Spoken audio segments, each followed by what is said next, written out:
بسم اللہ الرحمن الرحیم۔ اذان و اقامت کا بیان۔ سوال نمبر 1، اذان کیا ہے؟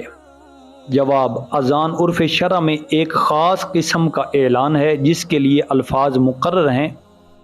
الفاظ اذان یہ ہیں: اللہ اکبر اللہ اکبر، اللہ اکبر اللہ اکبر، اشہد ان لا الہ الا اللہ، اشہد ان لا الہ الا اللہ،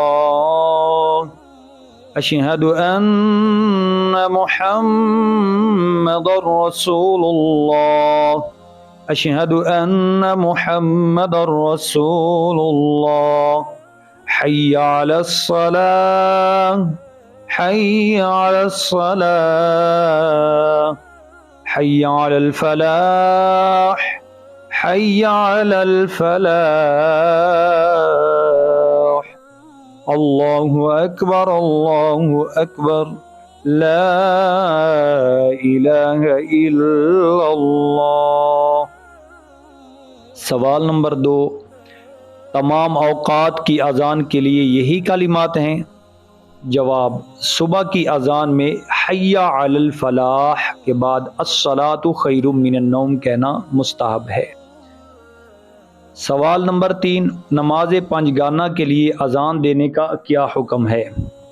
جواب سنیں، ہر دن کی 5 نمازیں، جمعہ بھی ان میں شامل ہے، جب جماعت مستحبہ کے ساتھ مسجد میں وقت پر ادا کی جائیں تو ان کے لیے اذان سنت مؤکدہ ہے، اور اس کا حکم مثل واجب ہے کہ اگر اذان نہ کہی تو وہاں کے سب لوگ گناہگار ہوں گے۔ یہاں تک کہ امام محمد رحمۃ اللہ علیہ نے فرمایا، اگر کسی شہر کے سب لوگ اذان ترک کر دیں تو میں ان سے قتال کروں گا، اور اگر ایک شخص چھوڑ دے تو اسے ماروں گا اور قید کروں گا۔ سوال نمبر 4، مسجد میں اذان و اقامت کے بغیر جماعت سے نماز پڑھنا کیسا ہے؟ جواب، مسجد میں بغیر اذان و اقامت جماعت سے نماز پڑھنا مکروہ ہے۔ سوال نمبر 5، اگر نماز کا وقت شروع ہونے سے پہلے اذان دے دی تو کیا حکم ہے؟ جواب، وقت ہونے کے بعد اذان کہی جائے، اگر قبل از وقت کہی گئی یا وقت ہونے سے پہلے شروع ہوئی اور اثناء اذان میں وقت آ گیا تو پھر بھی اعادہ کیا جائے۔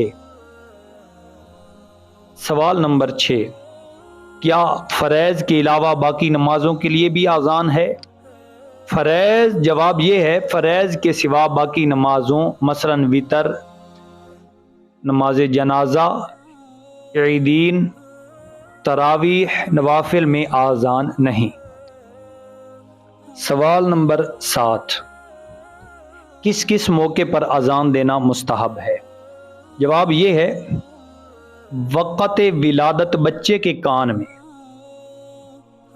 غمگین کے کان میں، مرگی والے کے کان میں، غضبناک کے کان میں، بد مزاج آدمی یا جانور کے کان میں، لڑائی کی شدت کے وقت، آتش زدگی کے وقت، میت کو دفن کرنے کے بعد، جن کی سرکشی کے وقت، مسافر کے پیچھے، جنگل میں جب رستہ بھول جائے اور کوئی بتانے والا نہ ہو اس وقت بھی اذان دینا مستحب ہے۔ وبا کے زمانے میں یہ 12 موقعوں پر اذان دینا مستحب ہے۔ سوال نمبر 8، عورتوں کا اذان و اقامت کہنا کیسا ہے؟ جواب، عورتوں کا اذان و اقامت کہنا مکروہ تحریمی ہے، کہیں گی گناہگار ہوں گی اور اعادہ کیا جائے گا۔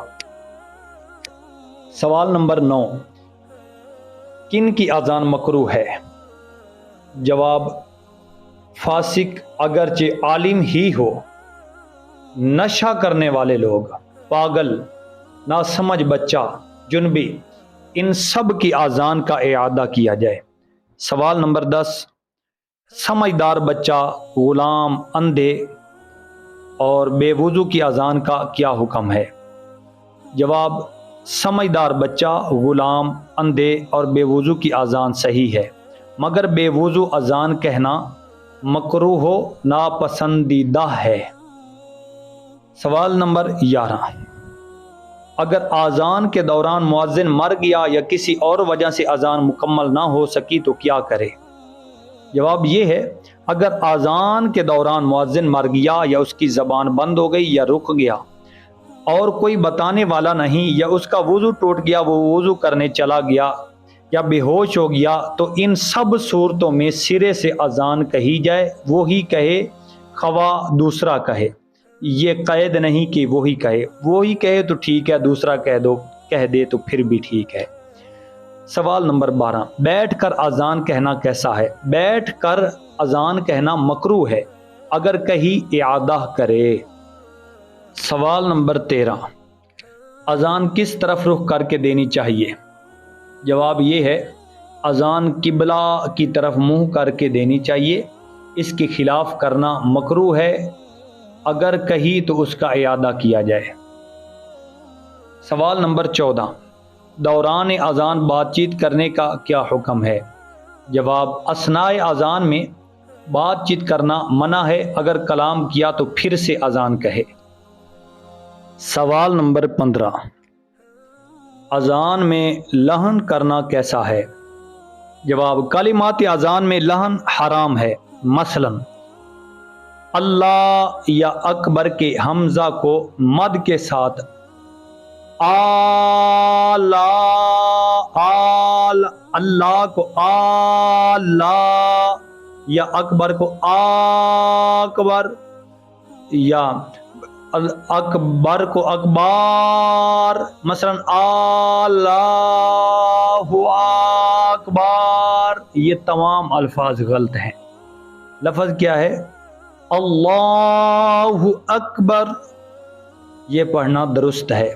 اگر اکبر یا اللہ یا بار اس طرح پڑھے تو یہ پڑھنا بالکل غلط ہے، ایسا نہیں پڑھنا چاہیے۔ یوں ہی کلمات اگر ادا کیے تو یہ ناجائز ہے۔ اللہ تبارک و تعالی عمل کی توفیق عطا فرمائے۔